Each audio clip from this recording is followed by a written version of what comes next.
So Jesus takes Peter, James, and John up this mountain, right? Just the three of them. And something amazing happens.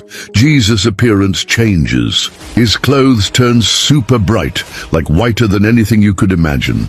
And then, out of nowhere, Moses and Elijah show up and start talking with him. Now Peter, he's kind of freaking out. He's like, Jesus, maybe we should build 3 shelters, one for you, one for Moses, and one for Elijah. He's just saying something because he doesn't know what else to do. And then boom, a cloud comes over them. And a voice from the cloud says, "This is my beloved son, listen to him." Next thing you know, Moses and Elijah are gone, and it's just Jesus standing there again, like normal. As they're walking back down the mountain, Jesus tells them, "Hey, don't talk about what you just saw until after the Son of Man rises from the dead." And the disciples are like, "Wait, what does he mean by rising from the dead?" They're confused, trying to figure it out. Then they ask Jesus, "Why do the teachers of the law say Elijah has to come first?" And Jesus is like, "Elijah does come first to restore everything. But guess what? He's already come, and people did whatever they wanted to him, just like they're going to do to the Son of Man." He's talking about John the Baptist here, but the disciples don't fully get it yet. Now let's break it down. Why did this happen? Why did Jesus suddenly glow? And why were Moses and Elijah there? Well, it's showing that Jesus is greater than both of them.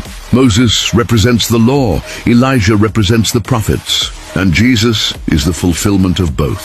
That's why God speaks from the cloud and says, "Listen to him." It's like God is saying, "This is the one you need to follow now." And Peter, man, he's always quick to speak. He sees Jesus shining, sees these 2 legendary figures, and his first thought is, "Let's set up tents." But Jesus isn't about staying on the mountain. He's about completing his mission, going to the cross, rising from the dead, and bringing salvation. So what's the takeaway? Sometimes we want to stay in those mountaintop moments. With God, those experiences where we feel his presence so strong. But Jesus shows us that we can't just stay up there. There's a mission.